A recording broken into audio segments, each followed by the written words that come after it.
fait louper le Premier ministre, là, ils sont vraiment... Ils sont...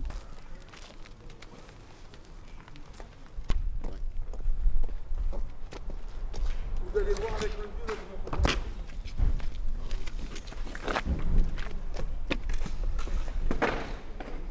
On est à Fresnes, il est à peu près 3 h du matin. C'est quoi la situation ici? Écoutez, la situation est inchangée au vu de la position de la ministre qui n'a pas su entendre les organisations syndicales nationales qui ont claqué la portière. Donc on est reparti sur le même principe, blocage des mouvements, de l'ensemble des mouvements depuis plus de 11 jours. Donc on est en train de remettre le même dispositif de blocage, c'est-à-dire les barricades. Et ensuite on va se mettre en place pour accueillir les CRS comme tous les jours depuis plus d'11 jours.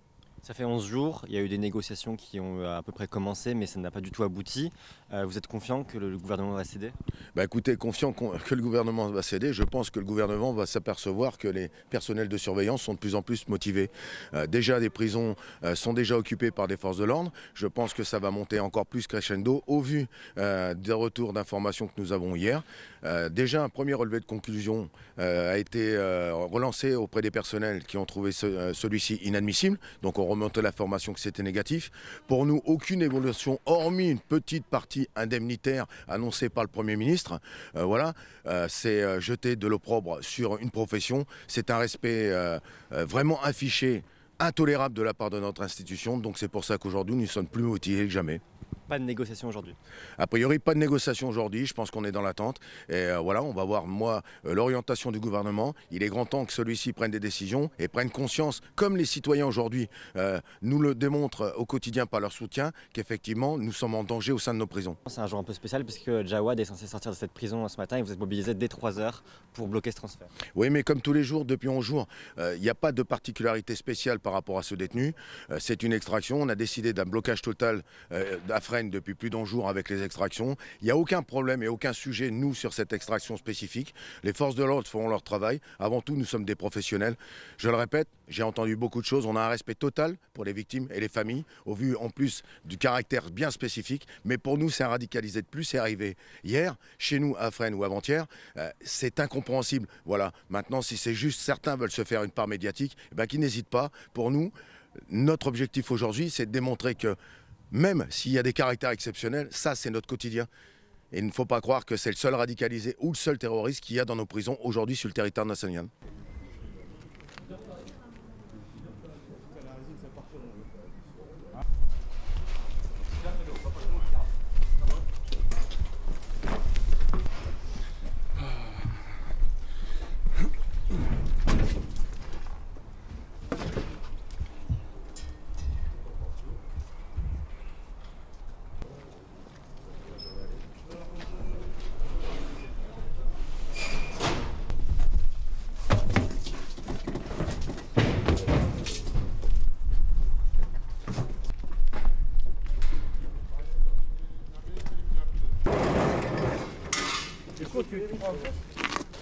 Ah, pas scrupule, hein.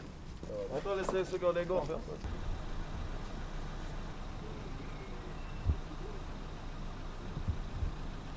La situation actuelle, on est dans le cadre de la continuité de la mobilisation. Donc ce matin, vous voyez les collègues qui sont présents sur le domaine pénitentiaire de Fresnes.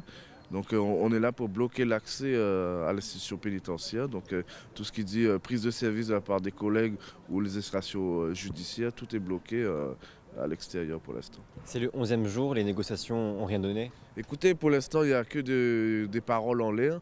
Nous, comme on vous a dit, pour Force Ouvrière, on veut des choses concrètes. Une avancée statutaire, une avancée indemnitaire et aussi sécuritaire. Donc tant que ces 3 points ne seront pas mis sur la table et clarifiés de manière concrète, il n'y aura rien. Nous, on va faire bloc. Et moi, je vous promets, on va continuer à faire monter la pression et continuer à aller crescendo dans nos actions. Pas de négociation aujourd'hui du coup? Ah non, il n'y a pas de négociation. Hormis les urgences médicales, moi je vous dis, il n'y a rien qui va sortir. Il n'y a rien qui va sortir. Croyez-moi. Il y a du coup, oui, une extraction un peu médiatique, celle de Jawad. Vous allez la bloquer aussi tant que possible? Bah oui, c'est médiatique, donc ça fait de la surenchère. S'il n'y avait pas l'extraction de Jawad, je pense qu'aujourd'hui, ça n'aurait pas fait un peu de mieux au niveau de l'opinion publique. Donc Jawad, il est là, certes. Certes, on sait pourquoi il est là. Mais après, voilà, c'est au niveau de la comparaison, c'est exactement la même que les autres. Donc oui, on va bloquer, ça c'est sûr. Après, on ne sait pas comment les forces de sécurité ils vont mettre en place leur opération, mais on va le bloquer. Vous êtes là depuis très tôt, on vous cite depuis 3 h du matin, vous avez tout organisé pour aussi cette extraction un peu médiatique. Bah oui, on sait que c'est médiatique, donc forcément on va tout mettre en œuvre pour l'empêcher de sortir. On va tout mettre en œuvre pour l'empêcher de sortir. Après c'est contraignant par rapport à l'institution judiciaire, mais s'il faut embêter tout le monde, on embêtera tout le monde pour au moins qu'on soit entendu. Voilà. Le seul moyen de vous faire entendre, c'est de bloquer la justice. Ben, bloquer l'institution. Après, il y a aussi un appel à ne pas prendre le service aussi. Donc, si aujourd'hui on arrive à convaincre l'ensemble des agents de ne pas prendre leur service, c'est déjà une bonne victoire sur Fresnes en tout cas. Croyez-moi, le reste de la région parisienne va nous suivre. Pour la justice, c'est celle de Djawad Bendaoui. Vous avez décidé quoi par rapport à ça? Écoutez, mis à part que c'est un personnage médiatique, son détenu Tancier de Fresnes est totalement bloqué. Donc les collègues qui doivent prendre leur prise de sélection bloqués à l'extérieur.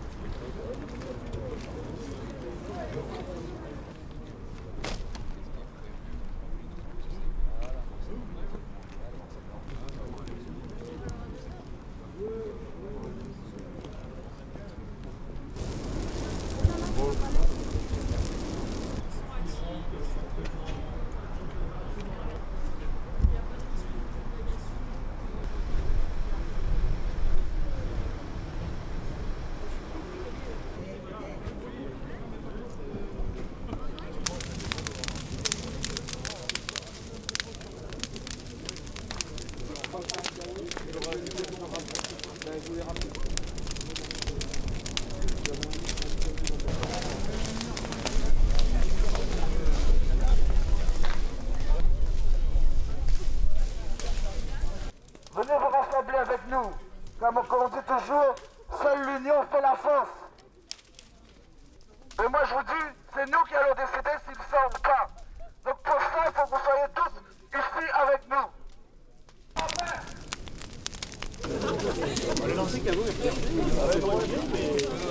Donc ils nous ont proposé pour le plan de fidélisation, c'est-à-dire pour les collègues qui sortiront de l'ANAP et qui iront sur des établissements difficiles, 7 900 € sur 5 ans en 2 fois, payable en 2 fois. Il faut savoir que c'est du foutage de gueule puisqu'il y a déjà de l'argent budgétisé dans le budget 2018 et donc voilà, et donc il faut enlever cet argent. C'était déjà prévu, donc on se moque de nous. Bon, en plus ça concerne, c'est une bonne chose, mais ça concerne les collègues qui vont rentrer, donc pas ceux qui sont déjà sur place. Ensuite, ils ont proposé de passer la prime de dimanche et de jours de férié de 26 à 40 €. Ensuite, ils nous ont proposé, alors c'est là où on a bien rigolé, enfin on a bien rigolé, c'était pitoyable. Elle nous a expliqué une prime de sécurité. On lui a demandé ce que c'était. Elle nous a dit, bah écoutez, voilà, on va donner 1 400 € par an. Ah bon, à qui? Bah pas à tout le monde. Ah bon, à qui? Bah à ceux qui se font le plus agresser. Bon. On lui a expliqué que... On va tourner le jour là. Moi je vais tourner mon jour. On leur a expliqué qu'il n'en était pas question. Donc on a... Voilà, donc... Et puis, donc voilà, donc on leur a dit qu'elle n'était pas du tout à la hauteur. On lui a expliqué aussi qu'elle pouvait, par son Polcom, essayer de minimiser le mouvement des surveillants qui amplifie de jour en jour. Il faut savoir qu'hier, vous aviez 28 établissements, les agents n'avaient pas pris les clés. C'est-à-dire que vous aviez des policiers au Mirador, des CRS qui faisaient la gamelle. Et aujourd'hui, ça va être encore pire. Sachez aussi que certains policiers ont clairement dit qu'ils allaient se mettre en arrêt maladie car ils ne veulent pas rentrer à l'intérieur. Vous voyez, ce mouvement il va prendre une ampleur considérable. Et seule la ministre en sera responsable. Ensuite, elle nous a clairement dit qu'il n'était pas question de nous donner du statutaire, la catégorie B, la catégorie A. Pour la simple et bonne raison que la crainte est que ça fasse un appel d'air, c'est-à-dire que d'autres demandent. Si on l'obtient, on va nous le donner. C'est même pas une question d'argent, c'est-à-dire qu'on ne nous la donne pas parce qu'on a peur que d'autres aillent la demander comme nous.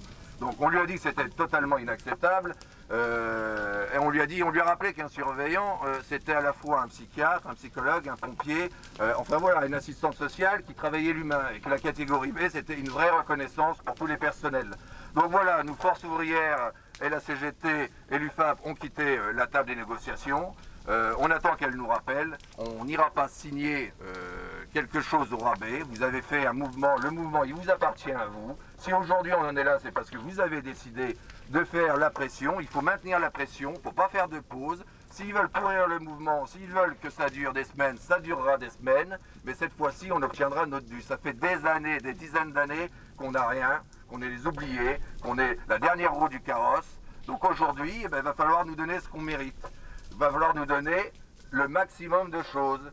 Voilà, donc de l'indemnitaire, du statutaire et de la sécurité. Car une fois encore, elle se satisfait pleinement du protocole qu'ils nous ont sorti l'autre jour. Pour elle, tout est bien dedans.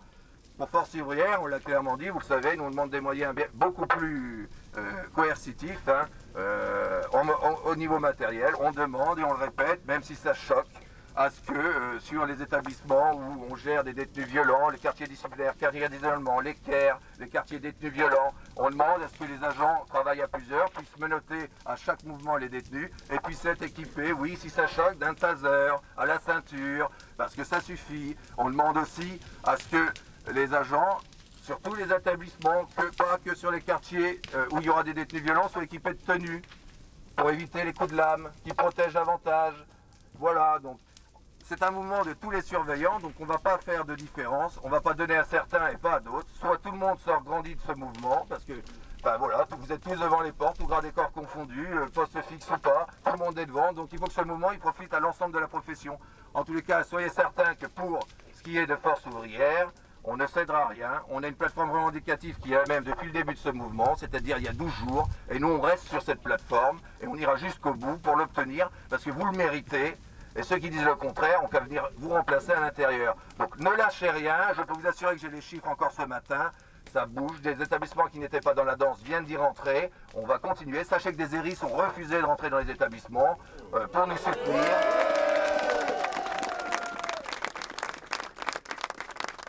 Et moi je vais continuer, je viens sur tous les piquets, tous les jours je suis sur un établissement parce que c'est là où on sent le pouls et c'est là où les agents ils nous disent si on est dans le droit, dans le bon chemin ou pas. Donc continuez, Force Ouvrière est à vos côtés, on va être unis tous ensemble, tous les syndicats et on va y aller jusqu'au bout. Merci à vous.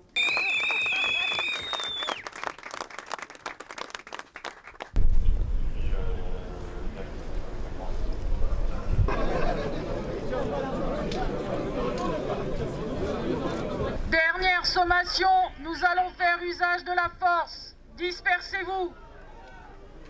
Écoutez, on va se faire charger encore une fois, on va se faire gazer, pousser. Écoutez, voilà la seule réponse de ce pays, de ce gouvernement, à des personnels qui demandent que leur dû, qui demandent à avoir ce qu'ils méritent, ce qu'on leur a promis depuis 10 ans, l'équivalence police. Donc voilà, nous on ne cédera pas, on est là et il était normal que le secrétaire général, le premier, soit sur la barricade avec les collègues, à se faire pousser comme tous les matins. Mais on ne va pas céder. On va pas céder, on espère qu'à un moment, les mobiles vont aussi finir par nous rejoindre. Voilà, comme ça ils pourront plus nous charger, ils pourront plus nous pousser, ils seront à l'intérieur à faire la gamelle et s'occuper des détenus et nous on restera devant les portes.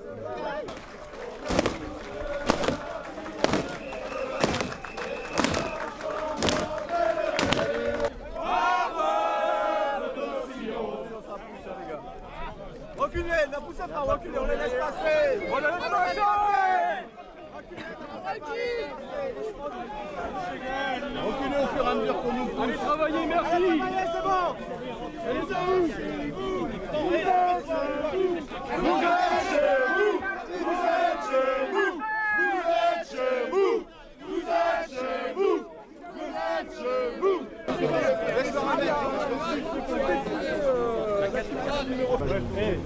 Non, ça met pas trop de pression. On est bloqué pas. On va sortir où?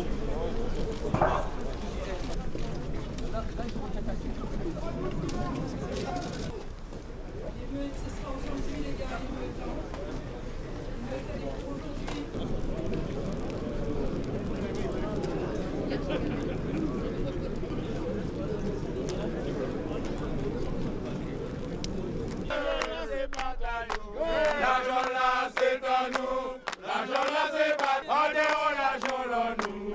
J'ai crié les CRR, oui, c'est à nous, l'argent là c'est pas taillot, yo te fait ça yo fait, adhérons l'argent là nous.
L'escorte est bien sortie. Donc, vous savez, le message qu'on a voulu renvoyer à l'opinion publique et au gouvernement, c'est que voilà, on est digne de notre profession, on est digne d'être des représentants de l'État. Et le fait de laisser passer cette escorte, c'est aussi que cette personne réponde pour les faits dont il est accusé, notamment les attentats du 13 novembre 2015. Donc si on a tourné le dos, c'est pour rendre hommage aux victimes de ces attentats pour lesquels ces personnes elle est impliquée et doit répondre devant la justice. Ben écoutez, le blocage, c'est de la continuité de nos actions. Donc ça fait suite déjà du dernier rendez-vous qu'il y a eu hier, le garde des Sceaux, avec l'ensemble des OS. Il n'y a aucune réponse qui a été apportée pour l'instant. Donc voilà, si on veut durcir le mouvement, ben c'est prendre des devants et aller plus haut. Aujourd'hui, il y a bon nombre de collègues qui ont refusé de prendre leur service ce matin. Donc là, on est toujours devant les portes et on va faire en sorte que les collègues de cet après-midi refusent de prendre le service également. Ça fait 11 jours que vous bloquez les prisons chaque matin. Vous avez quitté les négociations. C'est quoi la suite ? La suite, c'est on attend qu'il y ait réellement de réponse. Et s'il n'y a pas de réponse, s'il faut aller encore plus fort, on est prêt. Comme je vous ai dit, on est déterminé et on est prêt à aller encore plus fort dans ce qu'on fait. Voilà. Qu'est-ce qu'il faudrait que le gouvernement, la ministre, vous annonce pour cesser le mouvement tout de suite ? Pour qu'elle annonce des réponses en termes sécuritaires, indemnitaires et statutaires. On a une plateforme revendicative pour Force ouvrière pénitentiaire. Et voilà, il y a des points qui ont été évoqués sur cette plateforme. On attend des réponses par rapport à cette plateforme.